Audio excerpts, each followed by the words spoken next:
এই ভিডিওটা আমি আমার চ্যানেলে আগের বছরে শেয়ার করেছিলাম, আর এই শর্ট ভিডিওটাতে কিন্তু 9 মিলিয়নের ওপরে ভিউজ চলে গেছে। প্রায় প্রচুর মানুষ দেখে ফেলেছ, আর প্রচুর কমেন্টও কিন্তু পড়েছে। তবে সেই কমেন্টগুলো কিন্তু আমার ছেলেদের উদ্দেশ্যেই বেশি। অনেকেই বলতে চেয়েছো মাকে না দিয়ে কি করে ছেলেরা খেলো বা খেতে পারলো কি করে, আমরা হলে আমাদের মাকে দিয়েই খেতাম। তবে এই 1 মিনিটের একটা ভিডিও দেখে কিন্তু কখনোই বিচার করা যায় না ওরা কেমন। তোমরা যেমন কোনো কিছু খেলে তোমাদের মাকে দিয়ে তাই খাও, ওরাও কিন্তু কোনো কিছু খেলে আমাকে দিয়ে তাই খায়। এখানেও বলেছিল মা তুমি একটু খাও, তা আমি বললাম যে না, এই বৃষ্টি হচ্ছে, তার মধ্যে তোরা খা, আমি ভিডিওটা সুন্দর করে করি। তাই জন্যেই কিন্তু ওরা দুই ভাই আমাকে না দিয়েই একা একা খেয়ে নিয়েছে।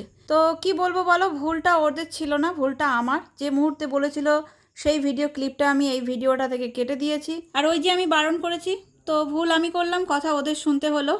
তাই এরকম 1-2 মিনিটের ভিডিও দেখে কারোর বিচার করতে যেও না, বিচার করলে কিন্তু অনেক সময় ভুল হয়ে যেতে